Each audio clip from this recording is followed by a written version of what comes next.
How's it going? Welcome back to another show. This is You Made Roscoe, and I am Roscoe. And today's show, we're going to be taking a look at a video that is titled NBA Legends Explain How Good Hakeem Olajuwon Was. And I've watched a good chunk of Hakeem's career. I probably just missed like the first couple of seasons because I hadn't gotten into basketball for real at that point. He came about. He was in the same draft class as Jordan, I believe. So if that's '84, then I wouldn't have started watching basketball until like 3 years later, 2 years, 3 years, something like that. But yeah, no, we'll be diving into this. Before we do, I do want to ask for anybody who hasn't that they please subscribe to the channel and also make sure you hit the notification bell. That way you'll be reminded of any time any future shows are being published. And now that I've said that, we're gonna dive in and see what everybody who played with him or probably hasn't played with him has to say, or against him rather, But see what the league had to say about Hakeem. Guys, before this video starts, I want to tell you about the sick website that sells hella cheap NBA jerseys. The website is ringchasers.com. I copped myself a few jerseys on there a while back, and I honestly don't know how their prices are this cheap. If you guys want to get a sick deal on a jersey, make sure you check them out. Link will be in the description, and use code LQG at checkout for an extra 10% off. What's going on, guys? It's LQG, and today I'm back with another video. So today we have for you guys NBA Legends Explain How Good Hakeem Olajuwon Was. Now I already did one on Dennis Rodman and Allen Iverson, and those will be linked below so you can check those out after this video if you would like. But before we get into this video, make sure you guys smash the like button and also subscribe to the channel to catch all the new content. We are releasing daily videos, so make sure you don't miss out. And with that being said, let's get into NBA Legends Explain How Good Hakeem Olajuwon Was. Action right side of the move. Swings it outside to Currington into Jordan. Michael in deep. Scoop pass tipped out of bounds by Houston. The Bulls get the ball with 13 to shoot. Field. Jackson turning in the dribble. In from the left side. Kicks to Jordan in the left corner. Michael in the move against McRae. In from the left. Lays it high. Blocked inside. Olajuwon. No goals. Your mission, stand up to moderate to severe rheumatoid arthritis and take it on with Rinvo. Pax works into the left corner. Jordan has it left in the circle. Michael in for the left side. Lays it up. Blocked. No goals in. Hakeem Olajuwon. I got no chance of losing. None at all. Olajuwon, he was in the top 10 in 5 categories: steals, rebounds, block shots, scoring, and shooting percentage. To have a big guy of his size to be in the top 10 in steals. Now you can assume that he would be in blocks, which to me shows the versatility of what type of guy he really was. I'm sure he's your... Yeah, no. Before we continue with this dude, whoever he is, I'm gonna push it back a little bit, but no, Jordan's right. Like people are so underestimating like how great Olajuwon was on defense. Like this dude was like super crazy, and I had seen like clips of those few years that I may have missed, like this one, you know what I mean, like early in his career when he had Ralph Sampson right there with him, and I'm guessing at that point in his career when Ralph was on the team, he was playing power forward because they was playing both of these guys at the same time, the whole Twin Towers thing. But this dude, he was so versatile on defense, dude. Like the shot blocking was crazy.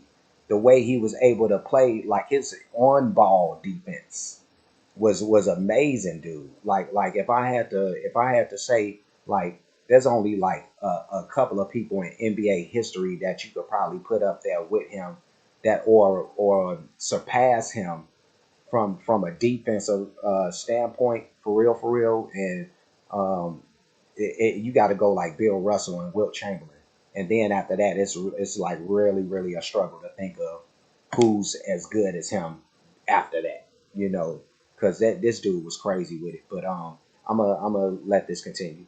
Top 10 in steals. Now you can assume that he would be in blocks, which to me shows the versatility of what type of guy he really was. I'm sure he's your favorite, the Dream. Yeah, the Dream was my favorite because personal reasons. And the reason was he was a guy that I couldn't break. You know, all the other great centers, I was able to get into their heads a little bit, and that was just my way of trying to compete. You know, every young guy that comes up, you know, always put it in basic karate movie format. You know, you got the old guy in the white beard, which is me now. You got the old guy in the white beard. Shaq Fu. Yeah, Shaq Fu. But then you got the young guy that's coming up. So in order for you to be the master, you have to beat the master. So, I mean, I always knew these Patrick Ewing and Hakeem and Chief. I always knew these guys were 100 times better than me. But I didn't want them to know that. And then I wanted their spot. So, you know, I wanted their spot. So the 5 best sins, I'm glad you had to write them down. Hakeem to me is number 1. So why couldn't you break him?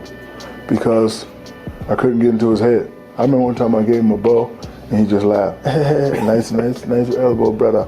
And then he came down and gave me a and shot a crazy fadeaway. Yeah, he gave me one of them. So the next time I came down, I dunked on him and I looked at him and like, okay, good one. And he just came down, you shoot. And he gave it to me again. So he was my favorite. When we were Torreo's homemade, delicious as naturally sweet tomatoes, straight from the motherland. Dinner brings us together. watching that video coming in. Dude, it's crazy when you think about like, because I remember, of course, I've seen Shaq, you know, in his college days and when he first came into the league, his whole career, you know, basically. But like, dude, when he came in and, you know, when he would play against Olajuwon would be cooking his ass, dude.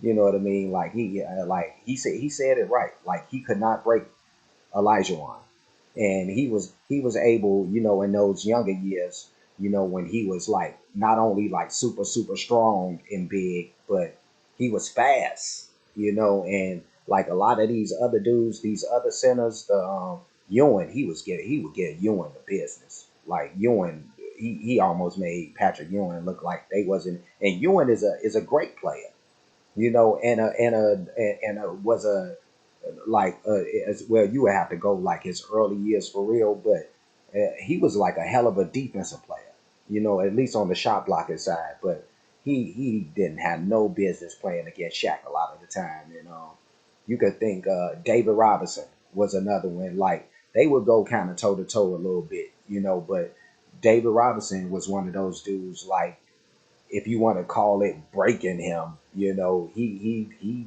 get after David Robinson a little bit, but not Olajuwon, not Olajuwon.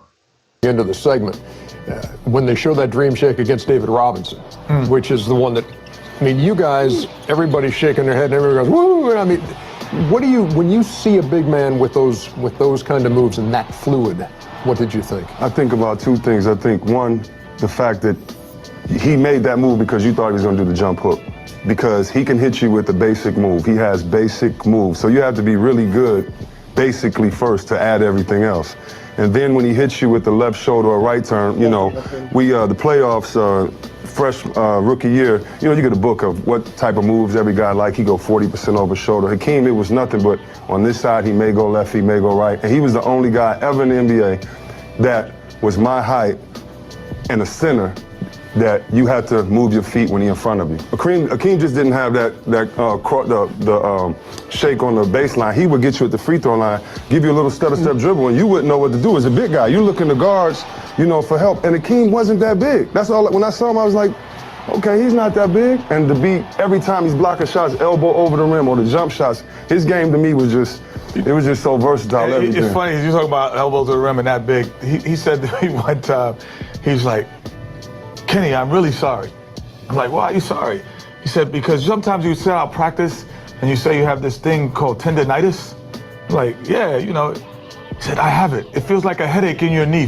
This was 14 years into he had never had tendonitis. Right. He never knew what that was. So I'm like yeah, I said, Dream, my knee, I got migraines some days. You know, as a guard, that was the first big man that I started asking tape for, because I wanted to see his footwork. I mean, one thing, Kenny, I could say, watching him in the layup line, him handling the basketball, he has spin moves.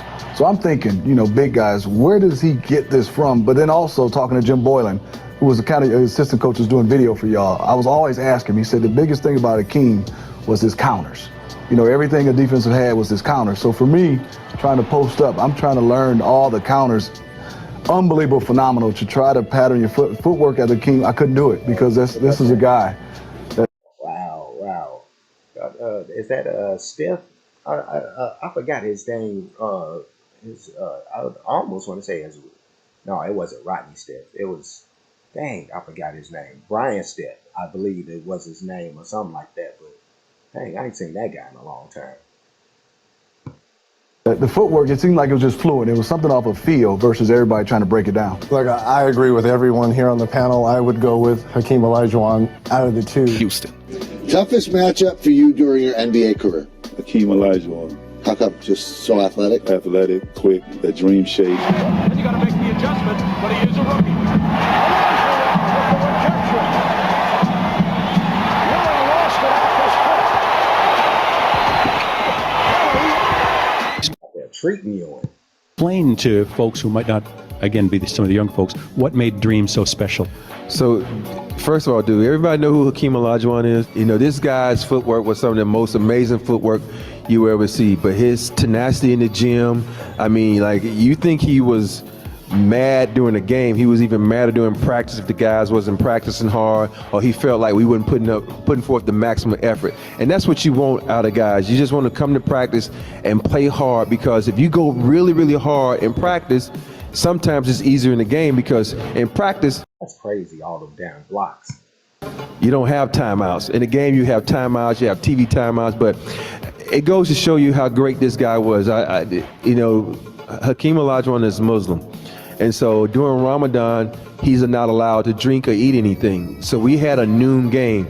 And so you can't eat or drink anything until sundown. This guy still puts up 40 points, doesn't drink any water, doesn't have a meal before the game to get himself right. That lets you know how amazing it's good. And if you ask Michael Jordan what one guy he ever feared, it was Hakeem Olajuwon. He used to call and say, "I'm scared of the big African," because he's from Nigeria. We're gonna have so much fun. I'm so excited. Bueno, parece que su padre ya maduró. Volkswagen Atlas, con asistencia delantera. Visita hoy tu concesionario Volkswagen y conoce el espacioso Atlas del 2022. Inventario disponible limitado. That's what he used to say, because, you know, and the people out who are Chicago Bulls fans, I know this question comes up a lot. They always wonder, those two championships we won in Houston, would we have won them with Michael Jordan would have been playing? The answer to that question is yes, because they couldn't stop Olajuwon. We might not be able to stop Jordan, but they couldn't stop Olajuwon. We did have a guy that could kind of slow Jordan down, in Vernon Maxwell. So before that question ever pops up, yes, we'd have won two championships with Jordan. Whoa. Yeah, and I'm not saying whoa to the first part of what he said. Like, I think that's kind of up in the air, because that is a debate, like, for real. Like, because they did win two championships, you know, when Mike kind of was out of the league for a second. You know, he kind of left and then came back. But that little period when Mike was gone and, you know, Houston went ahead and won championships, they was like, it was really tough. And this goes back to before before Jordan left that first time. But when the Bulls would play against Houston, they always had a tough time with Houston. Because the Bulls would have this, they used to call it the Texas Triangle trip. And because like during that time, it was like always like December, January, somewhere up in there. But because the Bulls at that time, or the stadium that the Bulls played at, they'd be hosting the Circus, you know, Barnum and Bailey or whatever it was. But they took the Texas trip, where they had to play Dallas, they had to play you know, Houston, and they had to play San Antonio. And that trip used to be hellified all the time. I mean, like, it was a lot of 1 and 2s, you know, 1 and 2 trips, like 1 win, 2 losses, you know, sometimes a sweep for Texas, you know what I mean? But them trips used to be rough. And them Houston games, man, like, the Bulls lost a good number of those in at one stretch, you know, while Jordan was still playing. You know, like it was tough against them. But that last thing he said about Vernon Maxwell as a Jordan stop or slowed him down or whatever it was. But Vern Maxwell has said in current times, like he couldn't slow down that man. So I don't know what Robert Ory is talking about right there, but that would have been a hell of a like. Would the Bulls have still won if? Man, that would have been crazy. Let's keep this going. Jordan would have played. Once again to Olajuwon. Strong man open, but he's playing the same side, and they get the same effect. And that's exactly what happened. Olajuwon with the hip fake. What a move by Hakeem Olajuwon. He wants the alley-oop. He's already posted up. Goes right side Chambers. Oh, Olajuwon. And you can turn that into a positive. And of course, he has the quick base quarter. As you can see, they're out early, the red shirts. Olajuwon's baseline jump hook. Olajuwon. Spinning on Donaldson and a fall away, and that's 6. Expanding second quarter. Mason now back to guarding Olajuwon. And Hakeem able to hit. Charles Smith on Olajuwon, and now Mason, as Mace forces him to take this off the wrong foot. But Olajuwon starting to warm up. Olajuwon. How many white shirts get around Olajuwon that time? Bang it! Nuggets defense is better, Walt, isn't it? Oh, yes. It's much better than... Olajuwon now facing the basket. Look at that move. Was that pretty? That was beautiful. That was against Mark Eaton, which Mark Eaton is one of the greatest shot blockers in NBA history. He had no chance. Matchup they like. Olajuwon trying to get Donaldson up. Takes it to the hole. I don't know why did Donaldson look like a white guy right there? You know, and where was Eaton must have been like hurt. He did have some injury issues, but yeah, I'm pretty sure he cooked Mark Eaton too. Rockets, Hakeem Olajuwon. Great pass, crossover dribble. He has scored and he has dished. Olajuwon right around Parrish. You don't see that kind of move made every day. So that's it for this video, guys. I want to thank you guys so much for watching. Make sure to leave a like if you did enjoy it, and also subscribe to the channel to catch all the new content. We are releasing daily videos. That's it, huh? Okay. And that was NBA Legends explain how good Hakeem Olajuwon was, and that guy was great. Like I loved Olajuwon. I was a Rockets fan when they wasn't playing the Bulls, but the guy could do everything. He could do everything, man. He was just such a monster, and he gets so undercut when they talk about like when they have the GOAT conversations. It's like, man, he should be talked about more, when you talk about that stuff, because of everything Jordan was saying. Like he was like top in everything, during his playing career. It seemed like so, So yeah, great player. It was fun to see these highlights. So I'm gonna get up out of here. Before I do that, like, comment, subscribe, hit the notification bell, hit the share button, hit the playlist option. You'll pick the one named basketball highlights or sports reactions. I may put it in both. I am gonna put it in both. So that'll be a thing. I do have playlists for other things, mostly music, but I do have the basketball and sports highlights, comedy reactions, some other stuff like that. So check out all that stuff. Cash App, $ You Made Roscoe, PayPal @ You Made Roscoe for those who like to show their support or appreciation for the work being done. There's that. And that's all I got. I'm going to get going. I will see you guys again real soon. So until next time, y'all be safe and y'all be good.